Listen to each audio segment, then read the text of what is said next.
এখানে তো আমাদের মতো অনেক বিটিএস পাগল আছে। আমরা শুধু ভাবতাম যে আমরাই শুধুমাত্র বিটিএস পাগল, কিন্তু এখানে তো আরো পাগল আছে। হ্যাঁ বৌমা, তাই তো দেখছি। আমার মনে হচ্ছে আমার মতো আরো 5 জন ঘুরে বেড়াচ্ছে। এবার কি হবে বৌমা? এরা যদি কম্পিটিশন জিতে যায় তাহলে তো আমরা হেরে যাব, আর আমি বিটিএস পাগল হয়ে কিছুতেই এই কম্পিটিশন হারতে চাই না। আমি ভাবলাম আমিই হলাম সেরা জাংকুক, কিন্তু আমার মতো অনেকেই জাংকুক সেজে এসেছে। এবার কি হবে?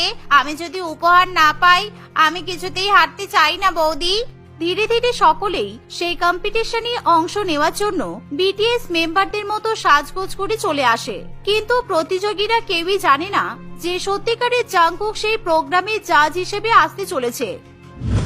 কিছুক্ষণের মধ্যেই সবাই কম্পিটিশনে একে একে অংশ নেয় আর বিটিএস এর মতো গান গায় এবং নাচানাচি করে। সকলের গান এবং নাচ ভীষণ পরিমাণে ভালো হয়। কয়েক ঘন্টা পর যখন মাইকে অ্যানাউন্স করা হয় যে জাংকুক জাজ হিসেবে আসতে চলেছে, তখন সকলের হৃৎপিণ্ড একেবারে হাতে চলে আসে, কারণ তারা জাংকুককে দেখার জন্য পুরো পাগল হয়ে যায়। আমরা কি শুনছি? একটু পরে জাংকুক আসবে? আমি তো ভাবতেই পারছি না। ও মাই গড, আমরা নিজেদের চোখে বিটিএস মেম্বারদেরকে দেখবো। এর থেকে ভালো আর কি হতে পারে? আমি স্বপ্ন দেখছি না তো। এরকম অ্যানাউন্সমেন্ট হওয়ার পর থেকেই বিটিএস পাগল মেম্বারদের মধ্যে ভীষণ পরিমাণে তাড়াহুড়ো লেগে যায় আর ধীরে ধীরে প্রচুর পরিমাণে ভিড় জমে যায়।